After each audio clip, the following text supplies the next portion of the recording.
A simple woman in a plaid shirt helps a stranded millionaire with his broken luxury car on a desert road. Their worlds couldn't be more different. But when he notices the unique ring on her finger, everything changes. It's a connection neither expected, but one that would alter both their lives forever. Alexander Covington tapped his fingers impatiently against the steering wheel of his 1967 Mustang Shelby GT 500. The turquoise vintage beauty, normally his pride and joy, had betrayed him in the middle of nowhere, about 30 miles outside of Sedona, Arizona. The sun was beginning its descent behind the dramatic red rock formations, painting the desert in hues of orange and gold. "Perfect," he muttered, loosening his silk tie. His phone showed no service, and he hadn't passed another car in at least 20 minutes. Alexander wasn't accustomed to being helpless. As CEO of Covington Enterprises, one of the nation's leading technology investment firms, he commanded respect in boardrooms across America. Yet here he was, stranded in the desert, his jacket growing damp with sweat despite the car's open windows.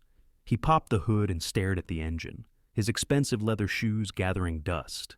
Classic cars were his passion, a private indulgence few knew about. But his knowledge was aesthetic, not mechanical. This solo drive was meant to clear his head after a stressful acquisition in Phoenix. Now it was adding to his problems. The distant rumble of an approaching vehicle lifted his spirits. Alexander straightened his posture and raised a hand as an old blue pickup truck slowed to a stop behind his Mustang. A woman emerged from the driver's side, mid-30s, slender but strong, with chestnut hair pulled back in a practical ponytail. Her red plaid shirt was rolled up at the sleeves, revealing tanned forearms. Worn jeans and dusty boots completed her ensemble. She approached with confident strides. "Car trouble?" she asked, her voice tinged with a slight local accent. "Yes," Alexander replied, reflexively adjusting his cuffs. "It just died on me." The woman nodded, moving past him toward the open hood without hesitation. "Mind if I take a look?" Alexander stepped aside, studying her as she leaned over the engine. Her movements were precise, professional, nothing like the tentative poking he'd been doing. "I'm Alexander," he offered, extending his hand. "Clara," she replied with a smile, briefly shaking his hand before returning her attention to the car. "Clara Jensen. Do you know much about cars, Clara?" he asked, immediately regretting how condescending it sounded. Clara's lips curved into a small smile. "A fair bit," she answered, not looking up. "This is a beautiful machine. 67 Shelby, right? You don't see many in this condition." Alexander's eyebrows rose slightly. "You know your classics." "I should. Fixed up enough of them over the years." Her hands moved expertly over the engine components. "Ah, here's your problem. Your fuel pump's gone out. Common issue with these old beauties." She straightened up, wiping her hands on a rag she pulled from her back pocket. "I've got some tools in my truck. I might be able to get you running enough to reach town, but no promises." As Clara walked back to her pickup, Alexander found himself intrigued. In his world of polished executives and calculated conversations, her straightforward manner was refreshing. There was something authentic about Clara Jensen that caught his attention, a quiet confidence that had nothing to do with status or wealth. The desert wind kicked up, carrying the scent of sage and distant rain. For the first time since his car broke down, Alexander felt grateful for this unexpected detour. "You're not from around here, are you?" Clara asked, returning with a worn toolbox. She set it down next to the car and began rummaging through it, pulling out various wrenches and screwdrivers. Alexander leaned against the Mustang's fender. "That obvious." "The suit's a bit of a giveaway," she replied with a small smile. "Not many people drive through the desert in Italian wool." She was right, of course. Alexander looked down at his tailored suit, now spotted with dust. "I'm from New York, just finished some business in Phoenix." Clara nodded, already focused on the engine. "Hand me that socket wrench, would you?" she asked, pointing to her open toolbox. Alexander complied, watching as she worked. Her movements were confident and efficient, nothing wasted, nothing for show. The setting sun caught in her hair, highlighting strands of auburn among the brown. "So what brings a New Yorker out to the middle of nowhere in a classic Mustang?" Clara asked, her voice slightly muffled as she leaned deeper into the engine compartment. "I collect them," Alexander admitted. "This one's a recent acquisition. Thought I'd take it for a proper drive before shipping it back east." Clara emerged from under the hood, a smudge of grease on her cheek. Some people would call that showing off, she teased. I call it appreciation, Alexander countered with a smile. These cars deserve to be driven, not just displayed. On that we agree, Clara said, returning to work. Nothing sadder than a beautiful machine gathering dust in some collector's garage. Alexander watched her hands, strong, capable hands with short, practical nails. You seem to know what you're doing. Are you a mechanic? Was, Clara replied, her focus still on the engine. Worked at Jensen's Classic Auto in Flagstaff for 12 years, family business. And now? A brief shadow crossed her face. Now I'm figuring things out, taking a break, you might say. Something in her tone discouraged further questions on that topic. Alexander respected her privacy and changed the subject. Lucky for me you were passing by, he said. Clara glanced up at him. Lucky for both of us, I could use the distraction. The honesty in her voice surprised him. In his world, people rarely admitted vulnerability, especially to strangers. How'd you learn all this? Alexander asked, genuinely curious. My uncle, Clara answered, her expression softening. He raised me after my parents died, taught me everything about cars, said understanding engines was like understanding life. Complicated at first glance, but logical once you learn the parts. Alexander nodded. Sounds like a wise man. The wisest I've known, Clara agreed, a hint of sadness in her voice. She worked in silence for a few minutes, the only sounds the metallic clinks of her tools and the distant cry of a hawk circling overhead. Alexander found himself oddly comfortable in this silence, watching the desert landscape shift colors as sunset approached. There, Clara finally said, straightening up. That should get you to town. It's not a permanent fix, but it'll hold. I appreciate this more than you know, Alexander said. Clara wiped her hands on her rag again. Let's see if she starts before you get too grateful. Alexander slid into the driver's seat and turned the key. The engine coughed once, twice, then roared to life. The sound brought a smile to both their faces. You're a miracle worker, Clara Jensen, Alexander called over the engine's rumble. Clara shrugged, but her eyes betrayed her satisfaction. Just an old skill coming in handy. You should follow me to town, Clara suggested, closing the Mustang's hood with a firm push. That repair won't last forever. There's a garage in Sedona that can handle classics. I know the owner. Alexander nodded, relief evident in his expression. Lead the way. I'd offer to buy you dinner as thanks, but I'm guessing you're not the fancy restaurant type. Clara raised an eyebrow. And what type am I exactly? Alexander realized his mistake immediately. I didn't mean... Relax, Clara interrupted with a small laugh. You're right. I prefer places where they don't charge extra for the atmosphere. There's a decent diner in town. Nothing fancy, but the food's good. Sounds perfect, Alexander said, grateful for her easy forgiveness. They drove in convoy as the desert landscape darkened around them, the rocks transforming from vibrant red to deep purple shadows. Alexander found himself watching Clara's taillights with an odd sense of trust. In his world, people always wanted something from him, his money, his influence, his connections. Clara just wanted to help.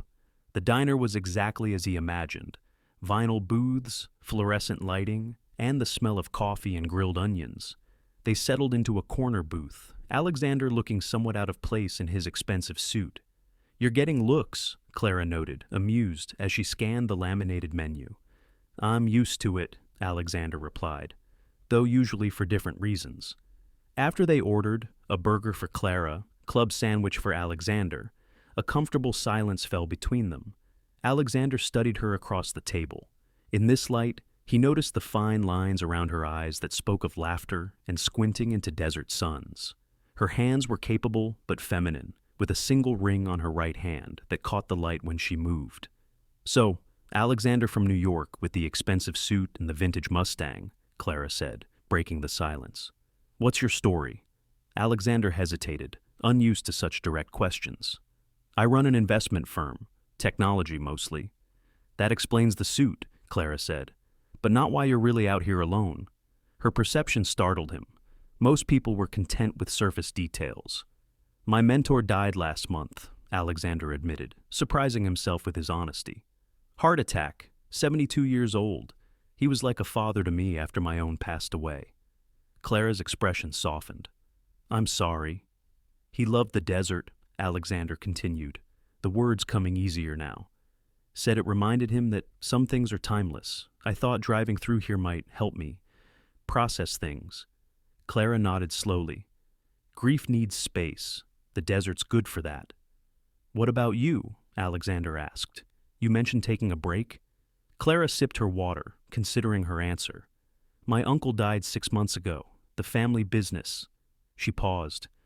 There were complications. I needed to step away.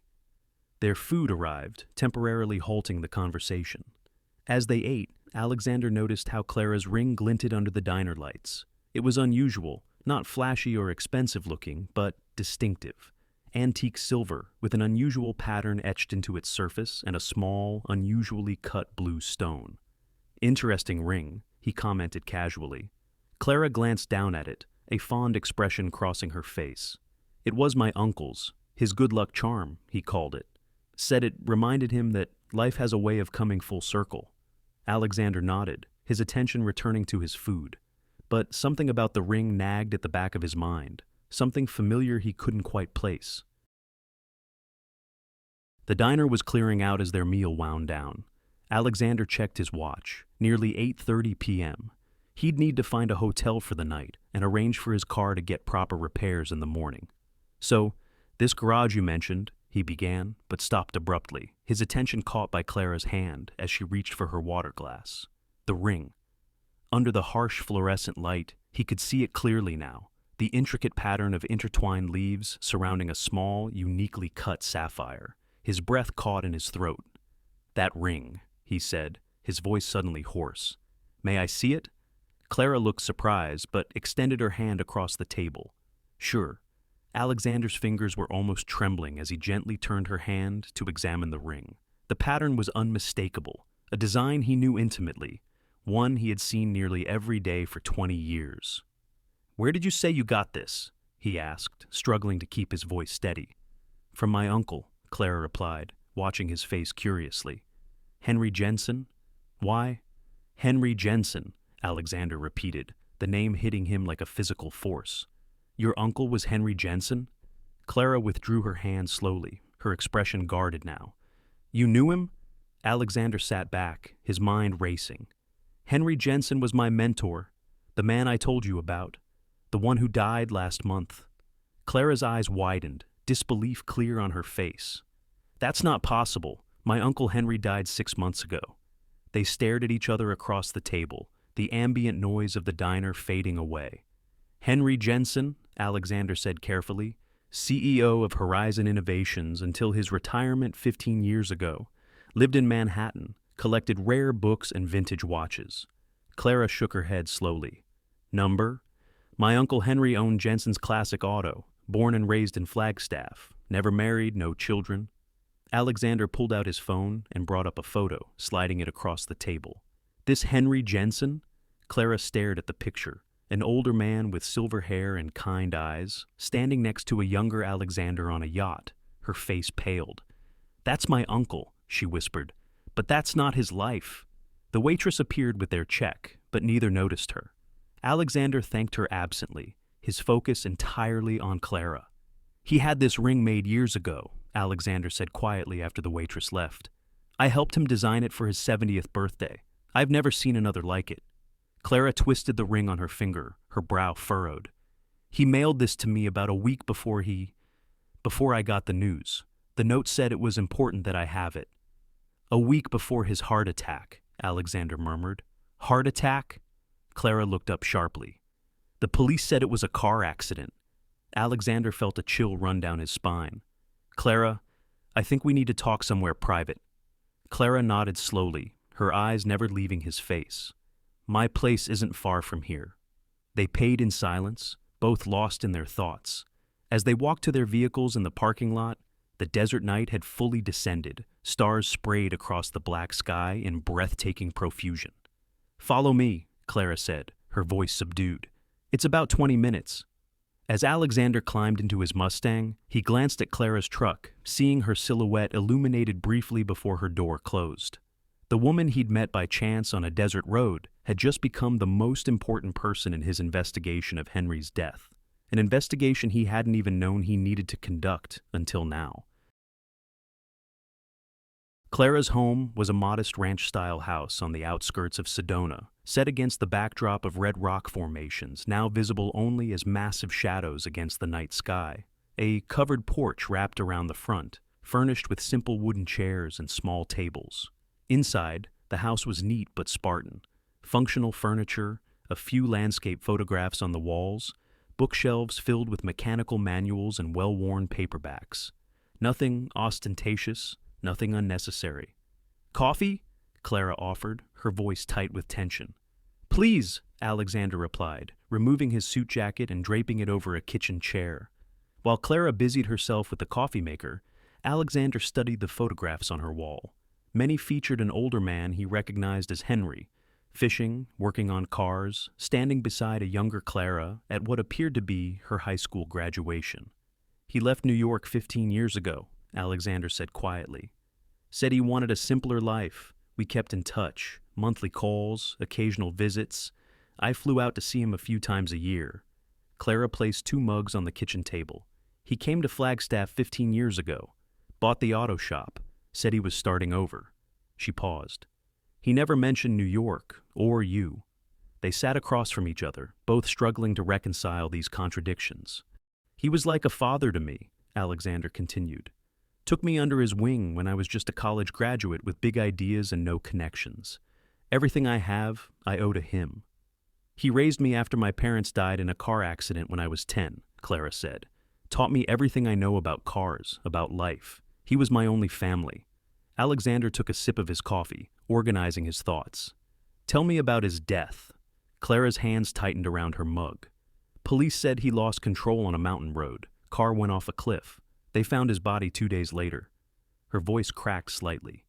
"I identified him. And I got a call that he'd had a heart attack in his Manhattan apartment," Alexander said. "The funeral was closed casket due to—" Clara nodded, understanding. "Same here." "So, which is true?" Alexander asked, though the question was largely rhetorical. "Or are they both lies?" Clara countered, meeting his gaze directly. Alexander reached into his pocket and pulled out his phone again, scrolling through to find another photo. This was taken 3 months ago, Henry's 72nd birthday dinner at his favorite restaurant in Manhattan. Clara stared at the date stamp, then rose from the table. She returned moments later with a small photo album, flipping it open to a specific page. This was taken 4 months ago, Uncle Henry's 72nd birthday, at the Grand Canyon. The photos showed the same man celebrating the same birthday in 2 different places, with 2 different people. "This doesn't make sense," Alexander muttered, rubbing his temples. "Unless—" Clara began, hesitating. "Unless what?" "Unless they're not the same person," she said. "Identical twins, maybe." Alexander shook his head. "Henry never mentioned a twin. And why the elaborate deception? Why let us both believe he died differently?" He paused. "And why send you that ring right before his supposed death? The timing can't be coincidence?" Clara twisted the ring on her finger, staring at it thoughtfully. "He always said it was special, more valuable than it looked." "May I see it again?" Alexander asked. Clara slipped the ring off and handed it to him. Alexander examined it under the kitchen light, turning it slowly in his fingers. Then he noticed something. Tiny engravings inside the band, almost invisible to the naked eye. "Do you have a magnifying glass?" he asked, his pulse quickening. Clara returned with a jeweler's loupe, a legacy from her uncle's workbench. Alexander held the ring under the kitchen light, examining the tiny inscriptions inside the band through the magnifier. "Coordinates," he breathed, "and what looks like a safety deposit box number." Clara leaned in close, her shoulder brushing against his as she tried to see. "Where do the coordinates lead?" Alexander pulled out his phone, inputting the numbers into a mapping application. The result made him frown. "It's a location about 30 miles from here, in the desert, near where my car broke down, actually." "That can't be a coincidence?" Clara said, taking back the ring and studying it. "My uncle sends me this right before his supposed death, and it leads to where we happen to meet." Alexander nodded slowly. "Henry always said there are no coincidences, only orchestrations we don't yet understand." "He said the same thing to me," Clara whispered. They sat in silence for a moment, absorbing the implications. "The bank," Alexander said finally. "The other number must be for a safety deposit box. We need to find out which bank." "First Sedona Bank," Clara answered immediately. "Uncle Henry did all his banking there. I still have his personal effects. The key might be among them." She disappeared into another room, returning moments later with a small wooden box. Inside were various items: a pocket watch, cufflinks, a fountain pen, and several keys. "This one," she said, holding up a small key with a tag marked with the same number they'd found inside the ring. "Box 4247. Alexander checked his watch. "First thing tomorrow, we'll go to the bank, then the coordinates." Clara nodded, her expression determined. "You'll stay here tonight. The guest room is made up." As Alexander prepared for bed in the sparsely furnished guest room, his mind whirled with questions. Why had Henry lived this double life? Why orchestrate different stories about his death? And most importantly, what was he trying to tell them with this elaborate trail of breadcrumbs? Through the wall, he could hear Clara moving around in her room, soft footsteps, a drawer closing. A woman he'd met by chance just hours ago, yet somehow the most important connection in his life right now. The only other person who had truly known Henry, albeit a different version of him. Alexander lay back on the unfamiliar bed, staring at the ceiling. Tomorrow would bring answers, but he suspected they might lead to even more questions. Whatever Henry had been involved in, it was clear he'd wanted them to discover it together. Sleep came surprisingly easily, his last thoughts of Clara and the ring that had connected them. 3 months later, Alexander Covington stood in the newly renovated garage of Jensen's Classic Auto, watching Clara direct her small team of mechanics. The business had been transformed: new equipment, expanded service bays, and a growing clientele of vintage car enthusiasts from across the Southwest. The safety deposit box had contained documents revealing the truth. Henry Jensen had been in witness protection for 15 years after helping federal authorities build a case against financial criminals. His deaths had been orchestrated to protect Clara and Alexander from people who might have sought revenge. The coordinates had led them to a hidden cache containing the full story and a substantial amount of money Henry had set aside for them both. "The Corvette's ready for pickup," Clara announced, approaching Alexander with a smile.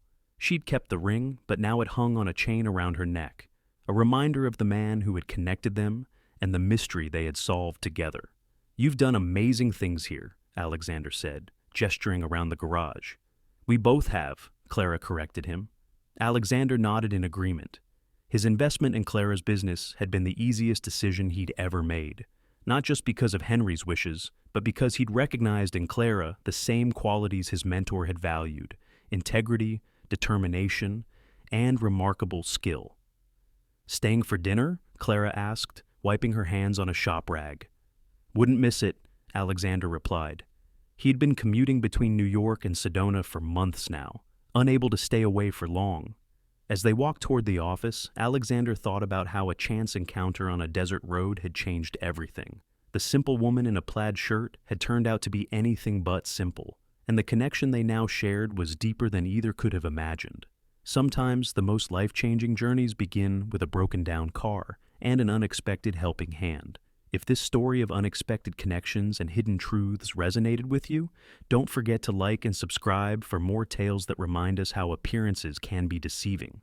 Have you ever experienced a chance encounter that changed your life? Share your story in the comments below. Whether you're watching from New York, Arizona, or anywhere in between, we'd love to hear from you. Remember, sometimes the most meaningful connections happen when we least expect them. On desert roads or in the everyday moments that become extraordinary. Until next time, keep your eyes and heart open to life's surprising possibilities.